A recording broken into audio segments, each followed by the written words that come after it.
ফেলুদা যে কেসটা নেবে সেটা আমি আগে থেকেই জানতাম। আজকাল আমরা মক্কেলের কথাবার্তা হংকং থেকে কেনা একটা মাইক্রো ক্যাসেটে রেকর্ডারে তুলে রাখি। মিস্টার পুরীর বেলাতে ওর অনুমতি নিয়েই তাই করেছিলাম। ফেলুদা দুপুরে সেই সব কথাবার্তা প্লেব্যাক করে খুব মন দিয়ে শুনে বলল, কেসটা নেবার সপক্ষে দুটো যুক্তি রয়েছে। একটা হলো এর অভিনবত্ব, আর দুই হলো গোয়েন্দাগিরির প্রথম যুগে দেখা হরিদার ঋষিকেশটা আর একবার দেখার লোক। বাদশাহী আংটির ক্লাইম্যাক্সটা যে হরিদারে থেকেই শুরু হয়েছিল সেটা আমিও কোনোদিন ভুলবো না। পার্ক হোটেলে টেলিফোন করে কেসটা নিচ্ছে বলে ফেলুদা মিস্টার পুরীকে জানিয়ে দিয়েছিল, আর মিস্টার পুরীও আধা ঘন্টার মধ্যে এসে আগাম টাকা দিয়ে গিয়েছিলেন। প্রায় সঙ্গে সঙ্গেই পুষ্পক ট্রাভেলসে ফোন করলো ফেলুদা। ডুন এক্সপ্রেসে আমাদের বুকিংয়ের জন্য জানিয়ে দিয়েছিল। হঠাৎ দুদিন পরে এক অদ্ভুত ব্যাপার, রূপনারায়ণগড় থেকে মিস্টার পুরীর এক টেলিগ্রাম এসে হাজির। Request drop case, letter follows. Drop case? এ তো তাজ্জব ব্যাপার, এমন তো আমাদের অভিজ্ঞতায় কখনো হয়নি। মিস্টার পুরীর চিঠিও এসে গেল দুদিন পরে। মোট কথা হচ্ছে ছোটকুমার মত পাল্টেছে। সে হরিদার ঋষিকেশ গিয়ে ছবি তুলবে, তাতে উপাধ্যায় থাকবেন, কিন্তু তাতে শুধু দেখানো হবে তিনি কিভাবে নিজের তৈরি ওষুধ দিয়ে স্থানীয় চিকিৎসালয়ে চিকিৎসা করেন। রূপনারায়ণগড়ের রাজা চিকিৎসাও যে উপাধ্যায় করেছিলেন সেটা ছবিতে বলা হবে, কিন্তু মহামূল্য পারিতোষিকের কথা বলা হবে না। ফেলুদা টেলিগ্রামে উত্তর দিল, dropping case but going as pilgrims, অর্থাৎ কেস বাতিল করেছি কিন্তু তীর্থযাত্রী হিসেবে যাচ্ছি। আমি জানি ফেলুদা ও কথা লিখলেও ও নিজের গরজেই চোখ কান খোলা রাখবে, আর তদন্তের কোনো কারণ দেখলে তদন্ত করবে। সত্যি বলতে কি, ভবানী উপাধ্যায় আর ছোটকুমার পবনদেও সিং, এই দুটি লোককেই আমার খুব ইন্টারেস্টিং বলে মনে হচ্ছিল। আমরা তিনজন এখন ডুন এক্সপ্রেসের একটা 3 টিয়ার কম্পার্টমেন্টে বসে আছি। ফৌজাবাদ স্টেশনে মিনিট 2 হলো গাড়ি থেমেছে। আমরা ভাড়ের চাকিনে খাচ্ছি। আপনি যে বলেছিলেন হরিদার গিয়েছিলেন, সেটা কবে? ফেলুদা তার সামনের সিটে বসা লালমোহনবাবুকে জিজ্ঞেস করল। আমার ঠাকুরদা একবার সপরিবারে তীর্থভ্রমণে যান, বললেন লালমোহনবাবু, ইনক্লুডিং হরিদার। তখন আমার বয়স 1.5, কাজেই নো মেমোরি। এবার অন্যদিক থেকে একটা প্রশ্ন এলো, আপনারা কি শুধু হরিদারই যাচ্ছেন, না ওখান থেকে এদিকে কোথাও ঘুরতে যাবেন? এ প্রশ্ন করলেন লালমোহনবাবুর পাশে বসা এক বৃদ্ধ।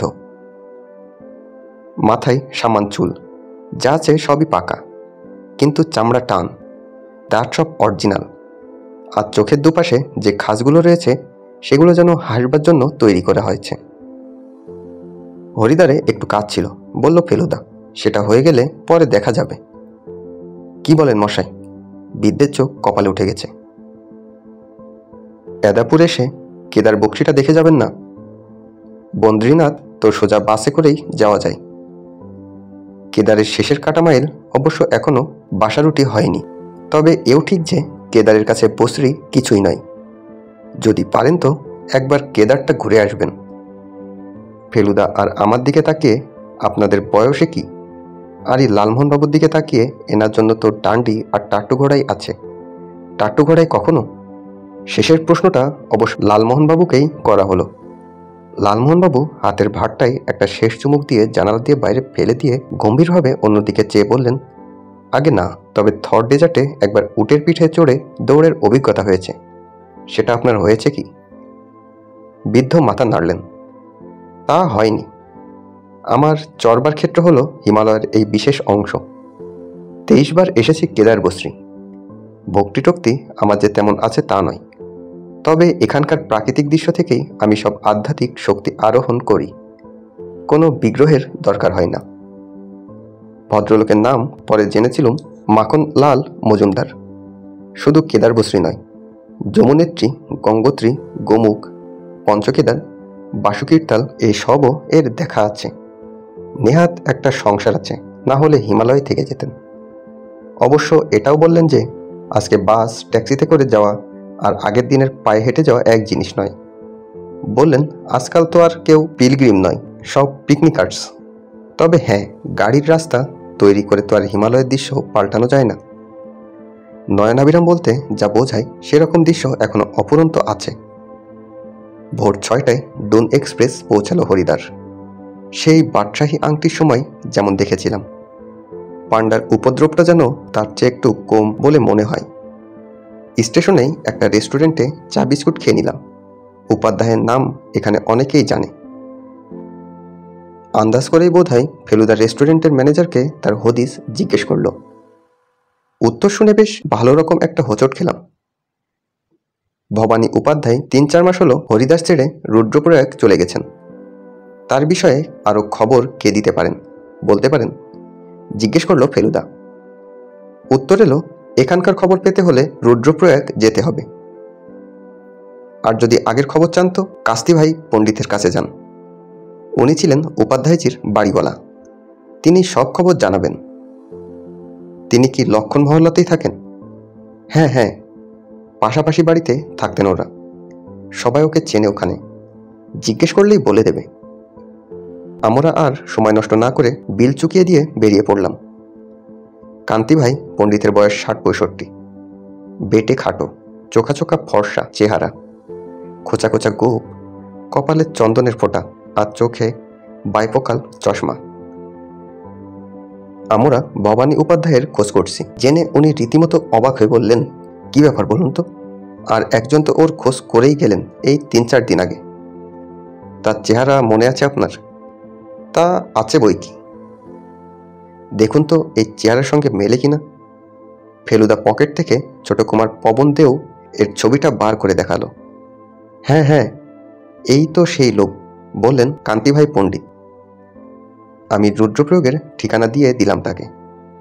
সে ঠিকানা অবশ্য আমরাও চাই বলে ফেলুদা একটা কার্ড বার করে দিল মিস্টার পণ্ডিতের হাত। কার্ডটা পাওয়া মাত্র মিস্টার পণ্ডিতের হাবভাব একদম বদলে গেল। এতক্ষণ আমরা দাঁড়িয়ে কথা বলছিলাম, এবার আমাদের সকলকে চেয়ার মোড়া আর তক্তপোষে ভাগাভাগি করে বসতে দেওয়া হলো।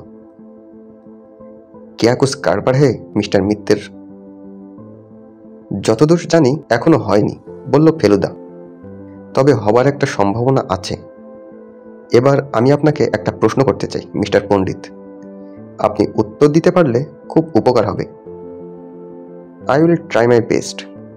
মিস্টার উপাধ্যায়ের ব্যক্তিগত সংগ্রহে কি কোনো একটা মূল্যবান জিনিস ছিল? মিস্টার পণ্ডিত একটু হেসে বললেন, এ প্রশ্নটাও আমাকে দ্বিতীয়বার করা হচ্ছে। আমি মিস্টার সিংহকে যা বলেছি আপনাকেও তাই বলছি। মিস্টার উপাধ্যায়ের একটা থলি উনি আমার সিন্ধুকে রাখতে দিয়েছিলেন, কিন্তু তাতে যে কি ছিল সেটা আমি কোনোদিনও দেখিনি বা জিজ্ঞেসও করিনি। সেটা উনি রুদ্রপ্রয়োগ নিয়ে গেছেন? Yes sir, and another thing, আপনি ডিটেকটিভ, তাই এ খবর আমি আপনাকেই বলছি, আপনার হয়তো কাজে লাগতে পারে। মহিনে আগে 2 জন লোক, তখনও মিস্টার উপাধ্যায় ছিলেন। এখানে একজন সিন্ধি কি মারোয়াড়ি হবে। He look a rich man and another man 2 জন উপাধ্যায়ের সঙ্গে দেখা করতে এসেছিল। অনেক কথা হচ্ছিল, সেটা আমি বুঝতে পারছিলাম। 1 ঘন্টার উপরে ছিল। তারা যাবার পর উপাধ্যায় একটা কথা আমাকে বলে, পণ্ডিতজি, আজ আমি একটি রিপুকে জয় করেছি। মিস্টার সিংহানিয়া আমাকে লোভের মধ্যে ফেলেছিলেন, কিন্তু শেষ পর্যন্ত আমি সে লোভ কাটিয়ে উঠেছি। আপনি উপাধ্যায়ের এই সম্পত্তির কথা আর কাউকে বলেননি? দেখুন মিস্টার মিত্তির, ওর যে একটা কিছু লুকোবার জিনিস আছে সেটা অনেকেই জানত, আর সেই নিয়ে আড়ালে ঠাট্টাও করত। আমার আবার সন্ধ্যাবেলায় একটু নেশা করার অভ্যাস আছে, হয়তো কখনো কিছু বলে ফেলেছি।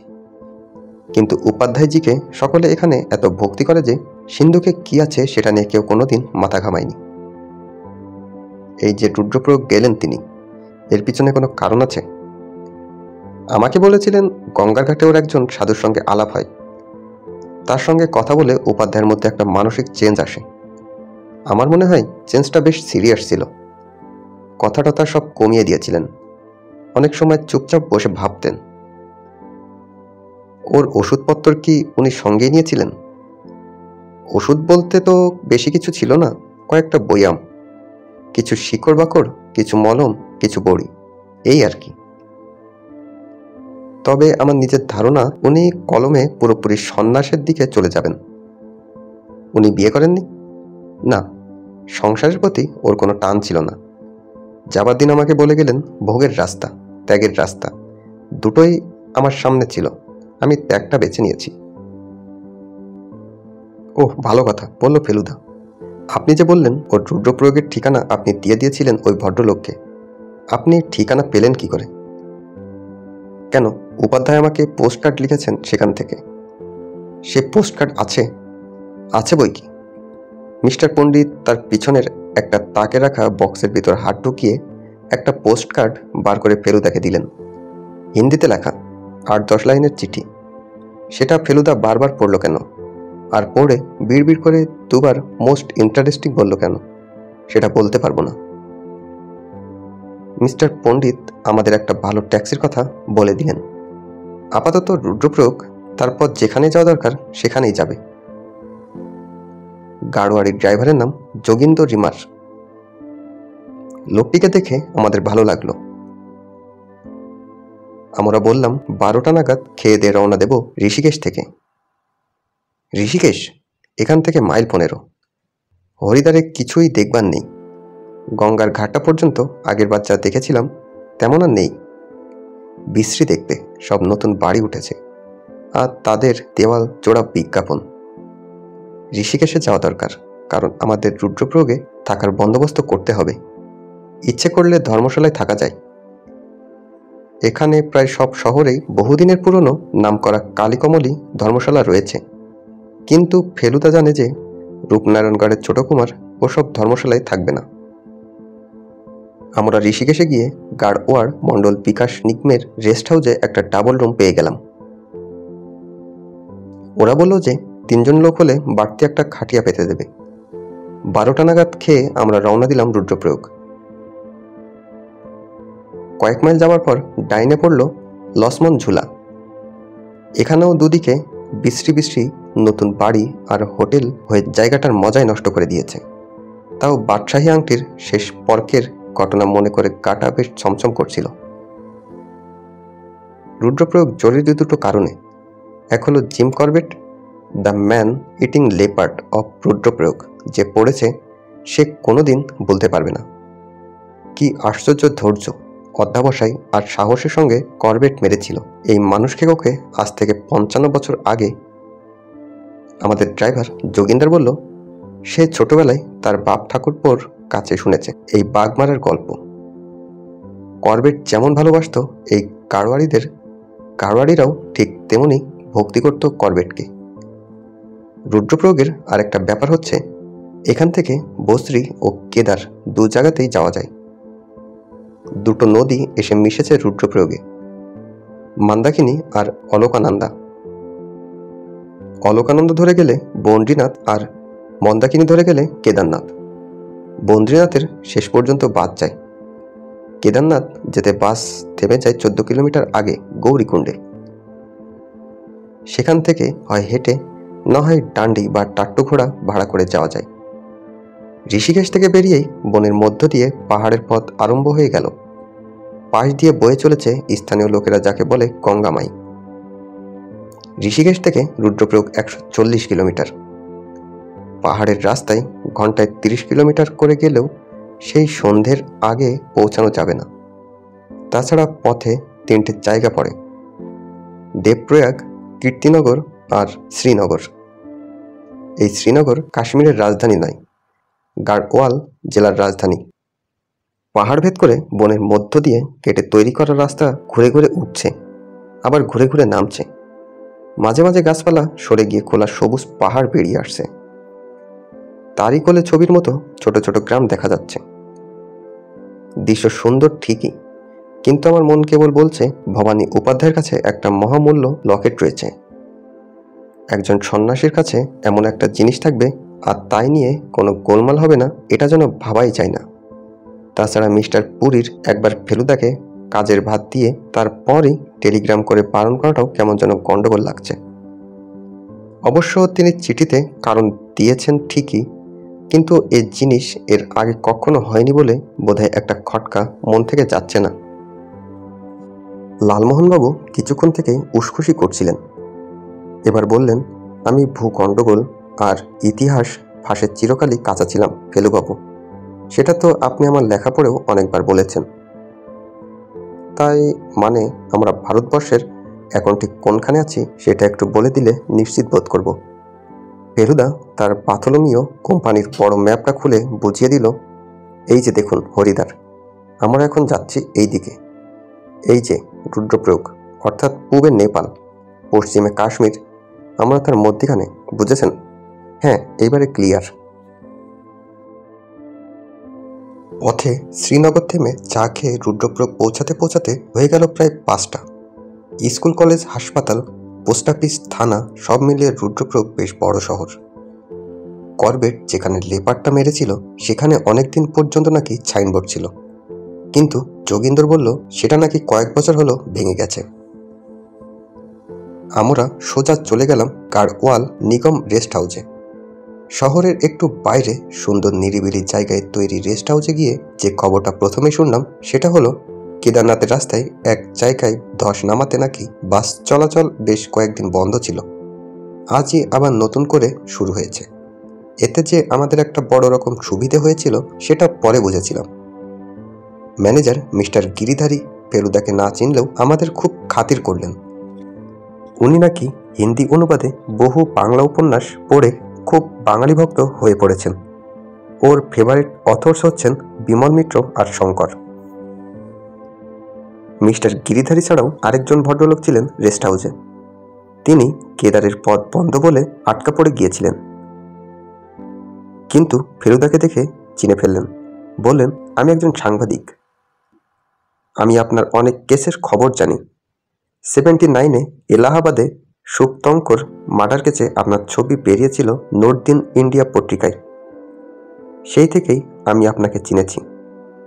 আমার নাম Krishnakanta Bhargav. I am very proud to meet you, sir. ভদ্রলোকের বয়স 40-এর কাছে, চাপ দাড়ি, মাঝারি গড়ন। মিস্টার গিরিধারী স্বভাবতই ফেলুদার পরিচয় পেয়ে ভারী উত্তেজিত হয়ে পড়লেন। There is no trouble here, I hope. Trouble সর্বত্রই হতে পারে মিস্টার গিরিধারী, তবে আমরা এসেছি একটা অন্য ব্যাপারে। আপনাদের এখানে ভবানী উপাধ্যায় নামে একজন ভদ্রলোক। উপাধ্যায় তো এখানে নেই, বলে উঠলেন মিস্টার ভার্গব। আমি তো ওকে নিয়েই একটা স্টোরি করব বলে এখানে এসেছি। হরিদ্বারে গিয়ে শুনলাম উনি রুদ্রপ্রয়াগ গেছেন। এখন এখানে এসে শুনছি তিনি খুব সম্ভবত কেদারনাথ গেছেন। আমি তাই কাল সকালে কেদার যাচ্ছি ওর খোঁজে। He is a most interesting character, mister Mitter. আমি অবশ্য ওর অসুখ সারানোর কথা শুনেছি, বলল ফেলুদা।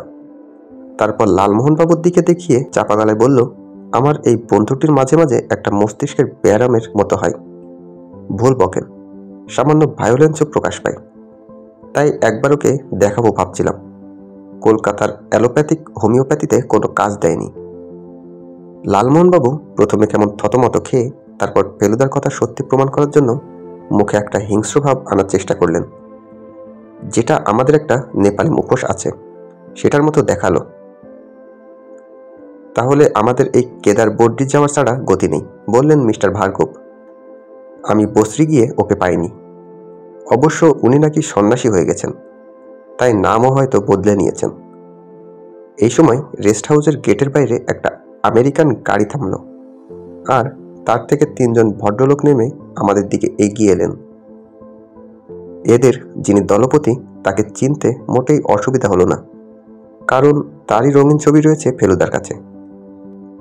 ইনি হলেন রূপনারায়ণগড়ের চেন্টিকুমার বিলিয়ার্ড চ্যাম্পিয়ন পবনদেব সিং। অন্য 2 জন নির্ঘাত এর চামচা। আমরা 5 জন এতক্ষণ বাংলোর সামনে বারান্দায় বসে চা খাচ্ছিলাম। এবার আরও 3 জন লোক বাড়ল। পবনদে একটা বেতের চেয়ার দখল করে বললেন, আমরা বন্দ্রীনাথ থেকে আসছি। নো লাক, উপাধ্যায় এখানেও নেই। মিস্টার গিরিধারী বললেন, আশ্চর্য ব্যাপার যে, আমার এখানে যতজন অতিথি এসেছেন সকলেই উপাধ্যায়ের খোঁজ করছেন, এবং প্রত্যেকে বিভিন্ন কারণে। আপনি ওর ছবি তুলবেন, মিস্টার ভার্গব ওকে ইন্টারভিউ করবেন, আর মিস্টার মিত্তির তার বন্ধুর চিকিৎসা করাবেন। পবনদে দলের সঙ্গে টেলিভিশনের যন্ত্রপাতি রয়েছে। ক্যামেরাটা পবনদের নিজের হাতে, আর তাতে লাগানো একটা প্লোয়ার লেন্স। ওটা তো আপনার টেলি লেন্স দেখছি, ফেলুদা মন্তব্য করল। পবনদেও ক্যামেরাটা টেবিলের ওপর রেখে বলল, হ্যাঁ, সকালের রোদে বন্দ্রীনাথের চূড়ো থেকে বরফ গলে গলে পড়তে দেখা যায়। অ্যাকচুয়ালি আমার পুরো সরঞ্জাম একজনই হ্যান্ডেল করতে পারে, ক্যামেরা, সাউন্ড, সব কিছু। আমার এই 2 বন্ধু থাকবেন গৌরীকুণ্ড পর্যন্ত, বাকিটা আমি একাই তুলব। তার মানে আপনিও কেদারনাথ যাচ্ছেন? হ্যাঁ, কাল ভোরেই বেরিয়ে পড়ছি। আপনি ভবানী উপাধ্যায়কে নিয়ে ফিল্ম তুলছেন? হ্যাঁ, অস্ট্রেলিয়ান টেলিভিশনের জন্য। উপাধ্যায় মানে তার সঙ্গে হরিদার, ঋষিকেশ, কেদার, বদ্রীও কিছু থাকবে, তবে সেন্ট্রাল ক্যারেক্টার হবেন ভবানী উপাধ্যায়। আশ্চর্য চরিত্র। উনি আমার বাবার হাঁপানি যেভাবে সারিয়েছিলেন সেটা একটা মিরাকল। আমি আর চোখে পবনদেওকে লক্ষ্য করে যাচ্ছিলাম। মিস্টার উমাশঙ্কর পুরী যে চরিত্র বর্ণনা করেছিলেন তার সঙ্গে কোনো মিল পাচ্ছিলাম না। ফেলুদা দেখলাম উমাশঙ্কর পুরীর কোনো উল্লেখ করল না। রুদ্রপ্রয়োগে পৌঁছানোর সময় একটা হোটেল দেখে রেখেছিলাম, সেখানেই আমরা 3 জন গিয়ে ডিনার সারলাম।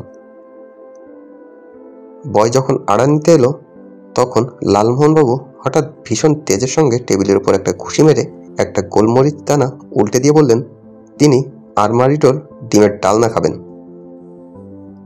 তখন ফেলুদা তাকে বুঝিয়ে বলতে হলো যে যাদের কাছে ওর অসুখের কথাটা বলা হয়েছে শুধু তাদের সামনেই এ ধরনের ব্যবহার চলতে পারে, অন্য সময় নয়। বিশেষ করে ভায়োলেন্সটা যাত্রার সামনে দেখাতে গেলে হয়তো লালমোহনবাবুকেই প্যাদানি খেতে হবে। তা বটে, বললেন লালমোহনবাবু, তবে অপরচুনিটি পেলে কিন্তু ছাড়ব না। পরদিন ভোরে উঠতে হবে বলে আমরা খাওয়ার পর্ব শেষ করেই রেস্ট হাউসে চলে এলাম। কেউ কোনো হুমকি চিঠি দিয়ে যায়নি তো এই ফাঁকে? আমাদের আবার এই জিনিসটার একটা ট্রেডিশন আছে। কিন্তু না, এদিক ওদিক দেখেও তেমন কিছু পেলাম না। আমাদের 2টো ঘর পরেই যে পবনদেও তার 2 বন্ধু আর মিস্টার গিরিধারীকে নিয়ে পানীয়ের সদ্ব্যবহার করছেন সেটা গেলাসের টুংটাং আর দমকে দমকে হাসি থেকেই বুঝতে পারছিলাম। লালমোহনবাবু তার বালিশে মাথা দিয়ে বললেন, একটা কথা কিন্তু বলতেই হবে ফেলুবাবু, সেদিন আপনার ঘরে বসে পুরী সাহেব ছোট কুমার সম্বন্ধে যাই বলে থাকুন না কেন, আমার কিন্তু ভদ্রলোককে বেশ মাইডিয়ার বলেই মনে হচ্ছে। ফেলুদা বলল, প্রকৃতি কিন্তু অনেক হিংস্র প্রাণীকেও সুন্দর করে সৃষ্টি করেছে। বাংলার বাঘের চেয়ে সুন্দর কোনো প্রাণী আছে কি? ময়ূরের ঠোকরানিতে যে কি তেজ আছে তা তো আপনি জানেন না? লালমোহনবাবু তার অ্যালার্ম ক্লকের চাবিটা একটা মোচড় দিয়ে চোখে একটা হিংস্র উন্মাদ ভাব এনে বললেন, পোপো ক্যাটাপো পোপো পুলিশ। আমরা ঠিক 5:30টার সময় ট্যাক্সির সামনে গিয়ে হাজির হলাম। যোগীন্দ্ররাম তার আগেই রেডি। আমাদের গাড়ির কাছেই পবনদেওর আমেরিকান গাড়িতে মাল তোলা হচ্ছে। ও গাড়ি আধা ঘন্টার আগে বেরোতে পারবে বলে মনে হয় না, তবে এও ঠিক যে মাঝপথে ও আমাদের ছাড়িয়ে যাবে। ট্যাক্সিতে যখন উঠতে যাব তখন ছোট কুমার হঠাৎ আমাদের দিকে এগিয়ে এলেন। বোঝাই যাচ্ছে কিছু বলবার আছে। ভদ্রলোক ফেলুদাকে উদ্দেশ্য করে বললেন, কাল রাত্রে মিস্টার গিরিধারী নেশার আপনার আসল পরিচয়টা আমাদের দিয়েই দিয়েছেন। আমি আপনাকে একটা সোজা প্রশ্ন করতে চাই, বলুন, উমাশঙ্কর কাকা কি আমার উপর চোখ রাখার জন্য আপনাকে এ কাজে বহাল করেছেন? তিনি যদি সেটা করেও থাকতেন, বলল ফেলুদা, সেটা আমি নিশ্চয়ই আপনার কাছে প্রকাশ করতাম না, কারণ সেটা নীতিবিরুদ্ধ এবং বোকামি হতো। তবে আমি আপনাকে বলেই দিচ্ছি, আসলে আমি মিস্টার পুরীর হয়ে কিছু করছি না। আমাদের এখানে আসার প্রধান উদ্দেশ্য ভ্রমণ। তবে যদি কোনো গন্ডগোল দেখি তাহলে গোয়েন্দা হয়ে আমার নিজেকে সংযত রাখা খুবই মুশকিল হবে। ভবানী উপাধ্যায় সম্পর্কে আমার নিজেরও একটা প্রবল কৌতূহল জেগে উঠেছে। তার একটা বিশেষ কারণ আছে, যদিও এখনও সেটা প্রকাশ করতে পারছি না। I see. এবার আমি আপনাকে একটা প্রশ্ন করতে পারি? করুন। আপনি কি আপনার ফিল্মের সেই বিখ্যাত লকেটটি দেখাতে চান? নিশ্চয়ই। অবশ্য সেটা যদি এখনো উপাধ্যায়ের কাছে থেকে থাকে। কিন্তু উপাধ্যায়ের কাছে যে ওরকম একটা জিনিস আছে সেটা জানাজানি হয়ে গেলে তো ওর জীবন বিপন্ন হয়ে উঠবে। এতদিন যে ব্যাপারটা গোপন ছিল সেটা আপনি প্রচার করে দেবেন। মিস্টার মিত্তির, তিনি যদি সত্যি সন্ন্যাসী হয়ে থাকেন তাহলে তো তার আর ও জিনিসের কোনো প্রয়োজন থাকতে পারে না। আমি ওকে বলবো একটা কোনো বড় মিউজিয়ামে ওটা দান করে দিতে। জিনিসটা 400 বছর আগে ত্রিবাঙ্কুরের রাজার ছিল, কারিগরির দিক দিয়ে অতুলনীয়। উনি ওটা ডোনেট করলে চিরকাল ওর নাম ওই লকেটের সঙ্গে জড়িত থাকবে। মোট কথা ওই লকেট আমি ছবিতে দেখাচ্ছি, এবং সেখানে আপনি আশা করি কোনো বাধা দিতে চেষ্টা করবেন না। শেষের কথাটা বেশ দাপুটের সঙ্গেই বলে ছোটকুমার তার গাড়িতে ফিরে গেলেন। এবার তার জায়গায় সাংবাদিক মিস্টার ভাগবি এসে বললেন, আপনারা 3 জন আছেন জানলে তো আপনাদের সঙ্গেই যাওয়া যেত। উপাধ্যায় সম্পর্কে আমি যেসব তথ্য আবিষ্কার করেছি সেগুলো আপনাকে বলতে পারতাম। আপনার এই তথ্যের সোর্স কি? ফেলুদা জিজ্ঞেস করল। কিছু দিয়েছেন রূপনারায়ণগড়ের বড় কুমার সূর্যদে, কিন্তু আসল তথ্য দিয়েছেন রাজবাড়ির পাশে এক 80 বছরের বুড়ো বেয়ারা। আপনি কি জানেন যে রূপনারায়ণগড়ের রাজা চুন্দেবুন্দে সিংহ এর হাঁপানি উপাধ্যায় সারিয়ে দিয়েছিলেন? তাই বুঝি? আর তার জন্য রাজা তাকে ইনাম দিয়েছিলেন one of his most precious ornaments. এ খবর এতদিন তাদের ফ্যামিলির বাইরে কেউ জানত না। আপনি ভাবতে পারেন খবরের কাগজে এই ঘটনার দাম কি? আপনি তো তাহলে রাজা হয়ে যাবেন মিস্টার ভার্গব। আমি আপনাকে বলছি মিস্টার মিত্তির, এই লকেট উপাধ্যায়ের কাছে বেশি দিন থাকবে না। আপনি কি ছোট কুমারের কথাই বিশ্বাস করেন যে ও শুধু টিভির ছবি তুলতে এসেছে? আমি বলছি আপনাকে, এখানে শিগগিরই আপনার নিজের পেশার আশ্রয় নিতে হবে। তার জন্য আমি সদা প্রস্তুত, বলল ফেলুদা। মিস্টার ভার্গব চলে গেলেন। লোকটা তো ঘোরেল আছে মশাই, বললেন লালমোহনবাবু। সাংবাদিক মাত্রই ঘোরেল, বলল ফেলুদা। গোয়েন্দাগিরিতে ওরাও কম যায় না। রাজবাড়ির পুরনো বেয়ারাকে জেরা করায় ও খুব বুদ্ধির পরিচয় দিয়েছে। চাকররা অনেক সময় এমন খবর রাখে না যা মনিবরাই জানতে পারে না। কিন্তু তাও কি? আমি জিজ্ঞেস করলাম। আমি বুঝতে পারছিলাম ফেলুদার মনটা খসখস করছে। তাও যে কেন লোকটাকে দেখে অস্বস্তি লাগছে তা বুঝতে পারছি না। আমাদের গাড়ি রুদ্রপ্রয়াগ থেকে রওনা হয়ে অলকান্দার পাশ দিয়ে কিছু দূর গিয়ে হঠাৎ একটা টানেলের মধ্যে ঢুকে পড়ল। সেই টানেল থেকে যখন আবার আলোয় বেরোলাম তখন নদী পাল্টে গিয়ে হয়ে গেল মন্দাকিনী। এটাই এখন চলবে আমাদের সঙ্গে কেদার পর্যন্ত। কেদার থেকেই নাকি মন্দাকিনীর উৎপত্তি। ফেলুদার ভ্রুকুটি থেকেই বুঝতে পারছিলাম কোনো একটা কারণে ওর বিরক্তি লাগছে। এবারে ওর কথায় সেটা বুঝতে পারলাম। আমাদের সমস্ত রাগটা গিয়ে পড়েছে ওই গিরিধারী লোকটার উপর।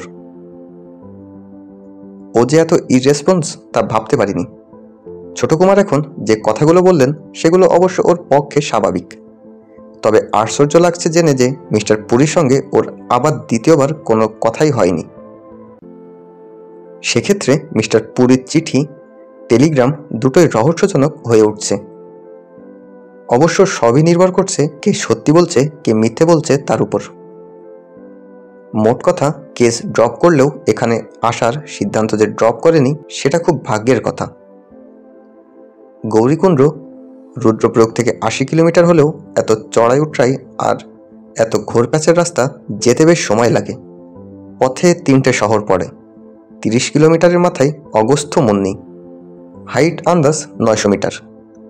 সেখান থেকে 9 কিলোমিটার দূরে গুপ্তকাশী। যদিও হাইট এইটুকুর মধ্যে বেড়ে যাচ্ছে ডাবল।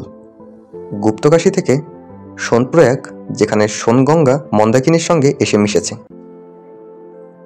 এই সোনপ্রয়াগ থেকে 8 কিলোমিটার দূরে হলো গৌরকুণ্ড। যদিও সেখানে গিয়ে হাইট হয়ে যাচ্ছে 2000 মিটার।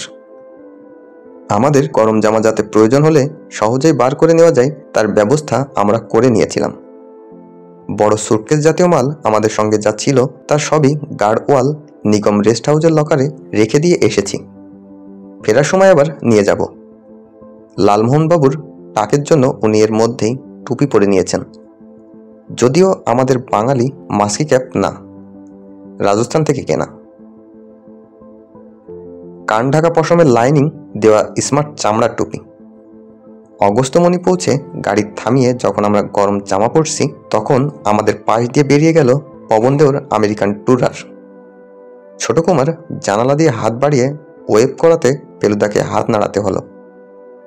আমরা শীতের সঙ্গে লড়াই করবার জন্য তৈরি হয়ে আবার রওনা দিলাম। বায়ে মন্দাকিনী একবার আমাদের পাশে চলে আসছে, আবার পরক্ষণেই নেমে যাচ্ছে সেই খাদের একেবারে নিচে। নদীর শব্দ ছাপিয়ে শোনা যাচ্ছে লালমোহনবাবুর সুর করে বলা, ওরে তোরা কি জানিস কেউ জলে কেন এত ঢেউ ওঠে? আমার দৃঢ় বিশ্বাস উনি পুরো কবিতাটার কেবলমাত্র ওই দুটো লাইনই জানেন। শেষে ফেলুদা আর থাকতে না পেরে লাইন যোগ করতে শুরু করে দিল, ওরে তোরা কেউ কি জানিস কেন বাঘ এলে ডাকে ফেউ? ওরে তোরা কেউ কি শুনিস পুকুরের ঘেউ ঘেউ, খোকা কাঁদে ভেউ ভেউ। গুপ্তকাশী যখন পৌঁছালাম তখন বেজেছে 10টা। এখানে একটা চায়ের দোকান দেখে থামতে হলো। যাকে ব্রেকফাস্ট বলে সেটা সকালে হয়নি, কাজেই খিদেটা ভালোই হয়েছিল। গরম জিলিপি, কচুরি আর চা দিয়ে দিব্যি ব্রেকফাস্ট হয়ে গেল। যোগিন্দরের এক ভাই কাছেই থাকে, সে বলল তার সঙ্গে 5 মিনিটের জন্য দেখা করে আসছে। সেই ফাঁকে ফেলুবাবু চন্দ্রশেখর, মহাদেব আর অর্ধনারীর ঈশ্বরের মন্দিরগুলোতে দেখতে গেলেন।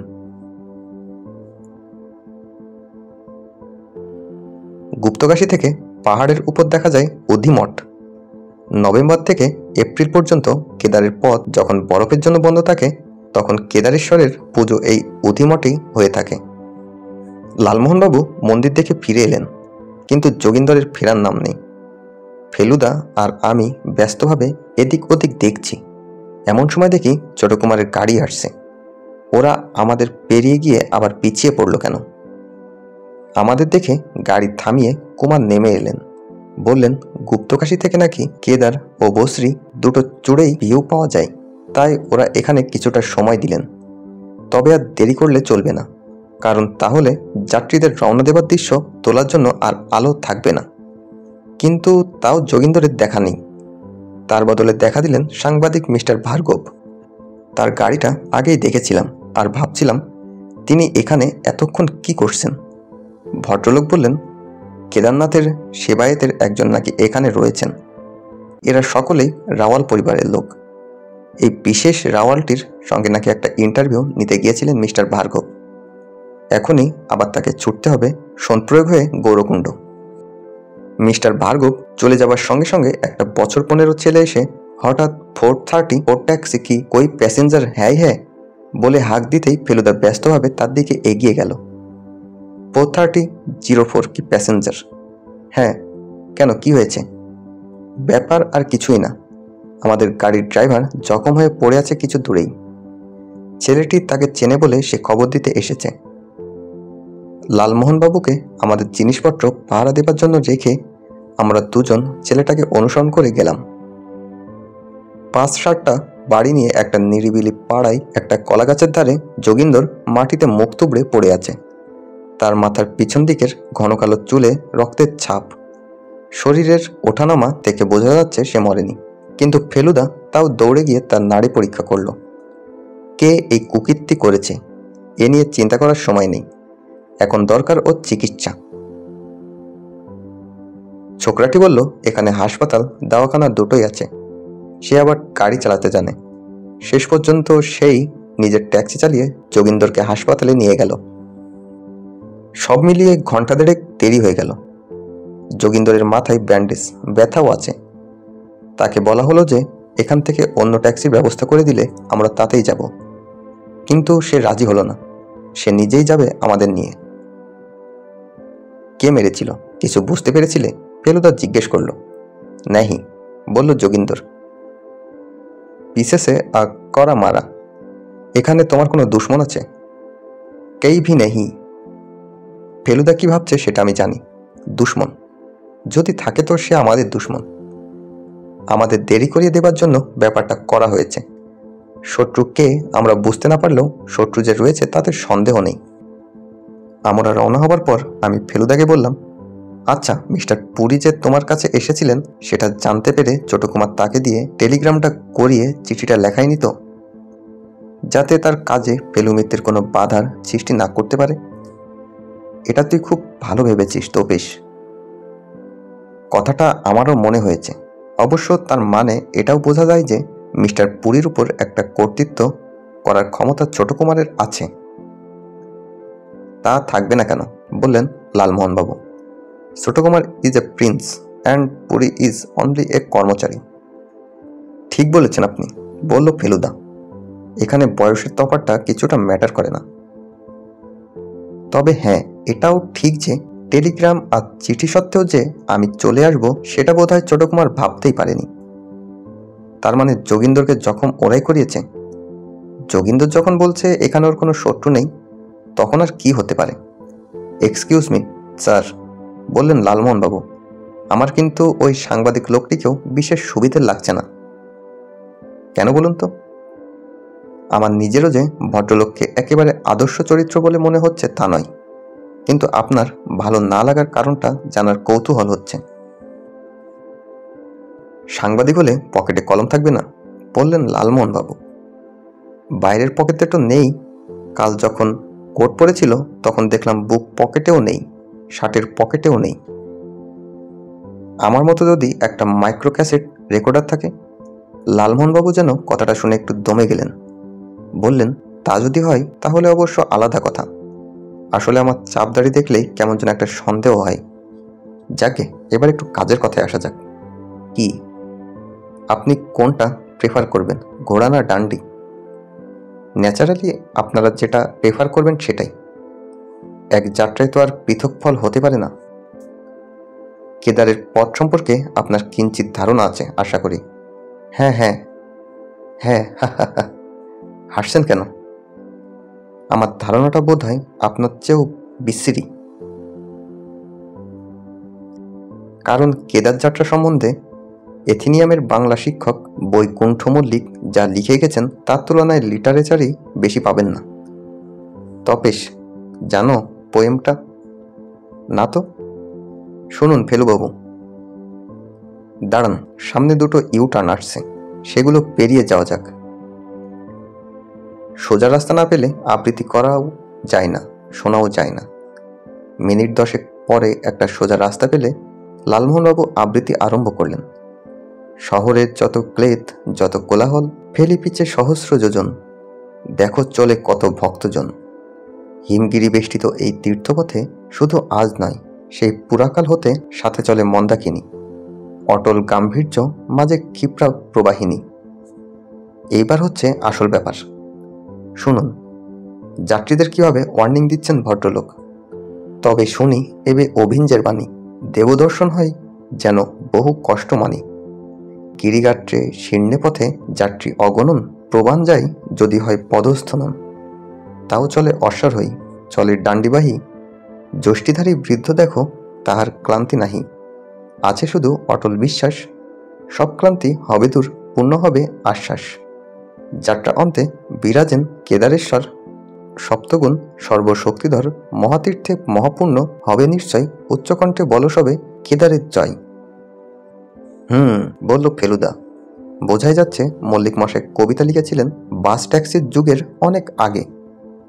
সার্টেনলি, বললেন লালমোহনবাবু। তাকে তীর্থযাত্রীর পুরো ধকল ভোগ করতে হয়েছিল। কিন্তু আমার প্রশ্ন হচ্ছে, আপনি কি অশ্বারোহী হতে চান, না ডান্ডির দ্বারা বাহিত হতে চান, না পয়দল হতে চান? সেটা সব ডিপেন্ড করছে আপনাদের উপর। দলচ্যুত হবার প্রশ্ন তো আর উঠতেই পারে না। আমি আর তোপসে তো হেঁটেই যাব স্থির করেছি।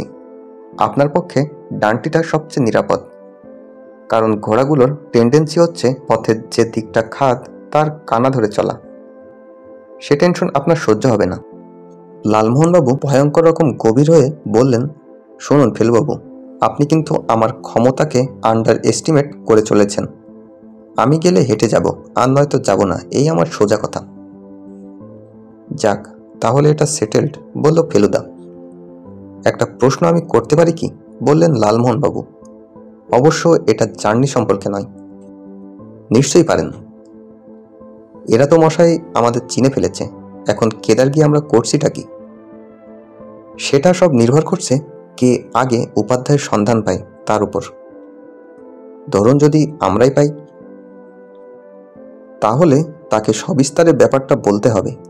সন্ন্যাসী হয়ে তার মনোভাব যদি বদলে গিয়ে থাকে, তাহলে হয়তো লকেটটা উনি আর নিজের কাছে রাখতে চাইবেন না। আমাদের কর্তব্য হবে তিনি সেটা কাকে দিতে চান তার অনুসন্ধান করা। অবশ্য সেরকম লোক যদি কেউ থেকে থাকে, এর মধ্যে যদি ছোট কুমারও উপাধ্যায়ের সন্ধান পেয়ে যান, তাহলে তিনি হয়তো লকেটটার ছবি তুলতে চাইবেন। চন্দেবন্দের ছেলে বলে উপাধ্যায় হয়তো স্নেহবশত তাতে রাজিও হয়ে যেতে পারেন। কিন্তু উপাধ্যায়ের অমতে পবনদে কোনো মতেই লকেটটা হস্তগত করতে দেওয়া যায় না। অবশ্য সে যে সেটা হাত করতে চাইছে এমন বিশ্বাস করার কোনো কারণ এখনো ঘটেনি। আমরা শুধু অনুমান করছি যে সেই হুমকি দিয়ে মিস্টার পুরীকে চিঠি ও টেলিগ্রামটা পাঠাতে বাধ্য করেছিল। কিন্তু তারও এখনো কোনো প্রমাণ নেই। টেলিভিশনের ছবি তোলা ছাড়া তার আর কোনো উদ্দেশ্য নাও থাকতে পারে।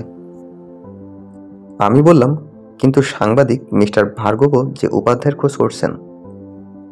ফেলুদা বলল, আমার বিশ্বাস ভার্গব যখন আসল ঘটনা জেনে গেছে তখন তার শুধু দুটো ছবি পেলেই কাজ হয়ে যাবে, একটি উপাধ্যায়ের আর একটি লকেটের। কারণ এই কাহিনী খবরের কাগজে প্রকাশিত হলে ভার্গবের অন্তত কিছুদিন আর অন্য চিন্তা থাকবে না। ইতিমধ্যে আমাদের গাড়িটা কিন্তু অত্যন্ত পেয়ারা রকম চূড়ায় উঠে 10,000 ফুট বা 3,500 মিটারের উপরে পৌঁছে গেল। অন্তত যোগীন্দ্র তাই বলল, আর সেই সঙ্গে বাইরের কনকনে শীতেও তার প্রমাণ পেলাম। এখন মাঝে মাঝে বরফের পাহাড়ের চূড়ো দেখা যাচ্ছে, কিন্তু কোনটা যে কোন সঙ্গ তা বুঝতে পারছি না। মিনিট 15-র মধ্যেই গৌরীকুণ্ড পৌঁছে যাওয়া উচিত। ঘড়ি বলছে 5:15। দূরে পাহাড়ের চূড়োয় উজ্জ্বল রোদ থাকলেও আশেপাশের পাহাড়ে পাইন আর রডোডেনড্রনের বনে অন্ধকার ঘনিয়ে এসেছে। একটা মোড় ঘুরে সামনে ঘরবাড়ি, গাড়ি ঘোড়া ইত্যাদি দেখে বুঝলাম যে আমরা গৌরীকুণ্ডে এসে গেছি। এটাও বুঝলাম যে আজ রাতটা এখানেই থাকতে হবে। আমাদের কেদার যাত্রা শুরু হবে কাল ভোরে, আর ভোরে রওনা হলেও 14 কিলোমিটার চড়াই পথ যেতে সন্ধে হয়ে যাবে। অর্থাৎ আসল ঘটনা যা ঘটবার তা পরশুর আগে নয়। বাস টার্মিনাল হবার ফলে ছোট জায়গা হওয়া সত্ত্বেও গৌরীকুণ্ডে ব্যস্ততার শেষ নেই। ঘোড়া, ডান্ডি, কান্ডি, কুলি এদের সঙ্গে দরদস্তুরি চলছে। কান্ডি জিনিসটা ঝুঁকি টাইপের, এতে করেও মানুষ যায়, যদিও দেখে মোটেই ভরসা হয় না। এখানে রাত্রে থাকতে হবে জেনেও আগে কোনো বন্দোবস্ত করিনি, কারণ জানি অন্তত একটা ধর্মশালা কি চটি পেয়ে যাব। সত্যি দেখা গেল জায়গার কোনো অভাব নেই।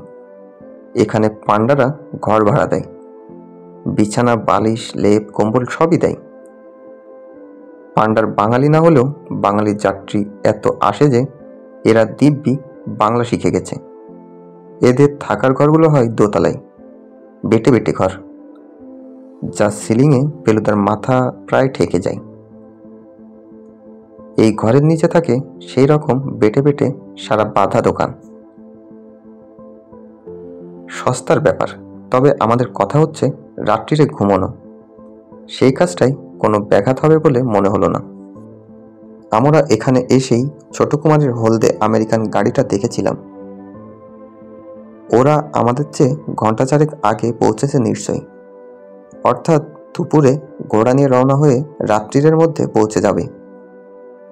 তার মানে কেদারে একটা পুরো দিনেরও বেশি সময় পাচ্ছে ছোট কুমার। আমার ধারণা মিস্টার ভার্গবও আজ রাত্রিরের মধ্যে পৌঁছে যাবেন। আশ্চর্য এই যে সকলের উদ্দেশ্য এক উপাধ্যায় মশাইয়ের সন্ধান করা। পান্ডাদের ঘরে গভীর ঘুমে রাত কাটিয়ে ভোর 5টার মধ্যে অ্যালার্ম বাজিয়ে উঠে আমরা তিনজনে বাইরে বেরিয়ে এলাম। এত ভোরে বিভিন্ন দেশীয় এত যাত্রীর ভিড় এখানে জমায়েত হয়েছে সেটা ভাবতেই পারিনি। এদের মধ্যে বাঙালি আছে প্রচুর, আর তাদের প্রায় সকলেই দল বেঁধে এসেছে। দল বলতে অবশ্য পরিবারও বোঝায়। 70 বছরের দাদু থেকে নিয়ে 5 বছরের নাতনি পর্যন্ত। তার মধ্যে মাসি পিসি যে নেই তা নয়। ভিড়ের মধ্যে হঠাৎ ক্যামেরা হাতে পবন দেখে বেশ অবাক হলাম। তিনি ঘোড়া ভাড়া করেছেন দুটো, একটা নিজের জন্য আর একটার পিঠে থাকবে সরঞ্জাম।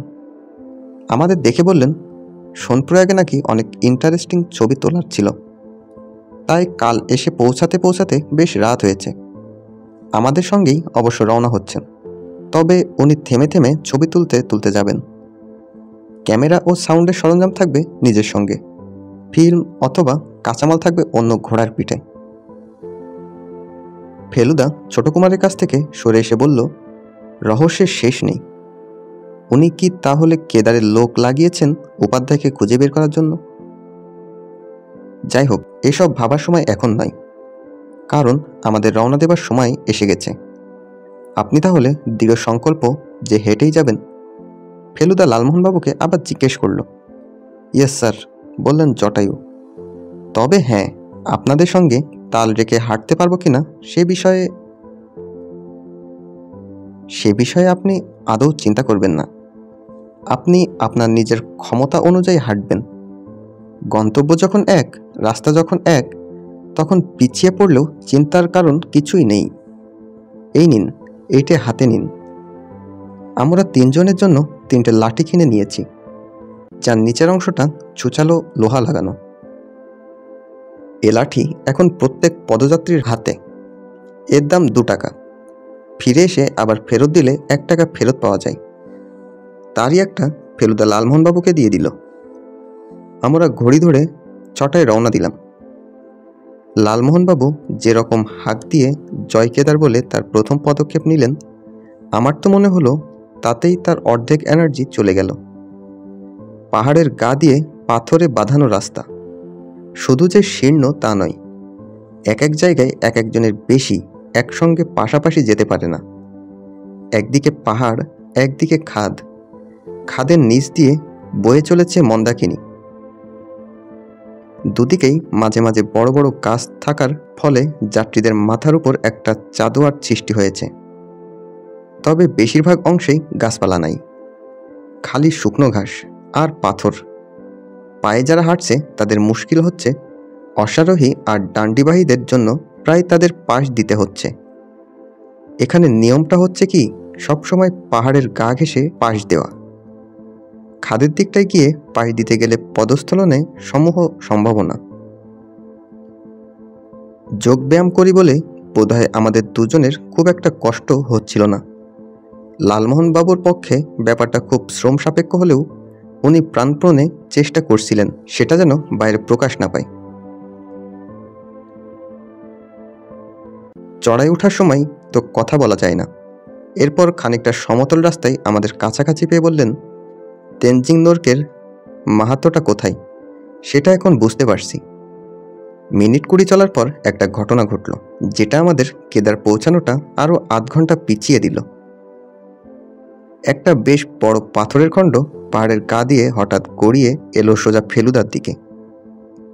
ব্যাপারটা সম্বন্ধে সচেতন হতে যে কয়েকটা মুহূর্ত গেল, তাতেই কিছুটা ড্যামেজ হয়ে গেল। পাথরের ঘষা খেয়ে ফেলুদার হাতের HMT ঘড়িটা চুরমার হয়ে গেল। আর আমাদের পাশের এক পৌর যাত্রীর লাঠিটা হস্তচ্যুত হয়ে পাশের খাদ দিয়ে পাথরের সঙ্গে ঝড়ের বেগে গড়িয়ে নেমে গেল মন্দাকিনীর লক্ষ্যে। ফেলুদা একটু হকচকিয়ে গেলেও সেটা মুহূর্তের জন্য। ওর শরীর যে কত মজবুত আর স্ট্যামিনা যে কি সাংঘাতিক সেটা বুঝলাম। এই এতখানি খাড়াই পথ হাঁটার পর সোজা পাহাড়ের গা বেয়ে উপরে উঠে গেল। আমিও ওর পিছন পিছন গিয়েছিলাম, কিন্তু যতক্ষণে ওর কাছে পৌঁছালাম তার মধ্যেই ও একটা লোকের কলার চেপে তাকে একটা গাছের ঠেসে ধরেছে। লোকটার বয়স বছর 25-এর বেশি না। তার মুখ ফ্যাকাশে হয়ে গেছে এবং সে স্বীকার করেছে যে পাথর ফেলার ব্যাপারে সে আরেকজনের আদেশ পালন করেছিল। পকেট থেকে 10খানা কড়া করে 10 টাকার নোট বার করে সে দেখিয়ে দিল কেন তাকে এমন একটা কাজ করতে রাজি হতে হয়েছে। কে তাকে এই টাকা দিয়েছে জিজ্ঞেস করাতে সে বলল, তারই এক অচেনা জাত ভাই। বোঝা গেল আসল লোক সে নয়, সে শুধু দালালের কাজ করেছে। আপাতত ফেলুদা লোকটার গা থেকে একটা পশমের চাদর খুলে সেটা দিয়ে তাকে দুহাত সমেত পিছমোড়া করে গাছের সঙ্গে বেঁধে দিল। বলল, যাত্রীদের ফাঁকে ফাঁকে কনস্টেবল থাকে, তাদের একজনকে পেলে তার কাছে পাঠিয়ে দেবে। লালমোহনবাবুর ভাষায় পাথর ফেলার অন্তর্নিহিত মানেটা সত্যি করে ভাবিয়ে তুলছে। ভদ্রলোক বললেন, বোঝাই যাচ্ছে কেউ বা কাহারা কেদারে আপনার উপস্থিতিটা প্রিভেন্ট করার জন্য উঠে পড়ে লেগেছে। গৌরীকুণ্ড আর কেদারের মাঝামাঝি একটা জায়গা আছে যেটার নাম রামওয়াড়া। সকলেই এখানে থামে বিশ্রামের জন্য। চটি আছে, ধর্মশালা আছে, চায়ের দোকান আছে। লালমোহনবাবুকে আমরা এখানে আধ ঘন্টা বিশ্রাম দেওয়ায় স্থির করলাম। এখানকার এলিভেশনে 2500 মিটার, অর্থাৎ প্রায় 8000 ফুট। চারিদিকের দৃশ্য ক্রমেই ফ্যান্টাস্টিক হয়ে আসছে। লালমোহনবাবু একেবারে মহাভারতের মোড়ে চলে গেছেন। এমনকি এও বলেছেন যে যাত্রাপথে যদি তার পতনও হয় তাহলেও কোনো আক্ষেপ নেই, কারণ এমন গ্লোরিয়াস ডেথ নাকি হয় না। ফেলুদা বলল, আপনি কিন্তু পাবলিকের উপর যে পরিমাণে গাঁজাখুরি মাল চাপিয়েছেন, আপনার নরকভোগ না হয়ে যায় না। হ্যাঁ, বললেন লালমোহনবাবু। যুধিষ্ঠির পর পাননি মশাই নরকভোগের হাত থেকে, আর লালমোহন গাঙ্গুলি। বাকি 3.5 মাইলের মধ্যে একটা উল্লেখযোগ্য ঘটনা ঘটল। একটা জায়গা থেকে হঠাৎ কেদারের মন্দিরের চূড়ো দেখতে পেয়ে সব যাত্রীরা জয় কেদার বলে কেউ মাথা নত করে, কেউ হাত জোড় করে, কেউ বা সাষ্টাঙ্গ হয়ে তাদের ভক্তি জানালেন। কিন্তু আবার হাঁটা শুরু করার সঙ্গে সঙ্গেই মন্দিরের চূড়ো লুকিয়ে গেল পাহাড়ের পিছনে, আর বেরোলো একেবারে কেদার পৌঁছানোর পর। পরে জানলাম যে এই বিশেষ জায়গা থেকেই এই বিশেষ দর্শনটাকে এরা বলে দেও দেখনি।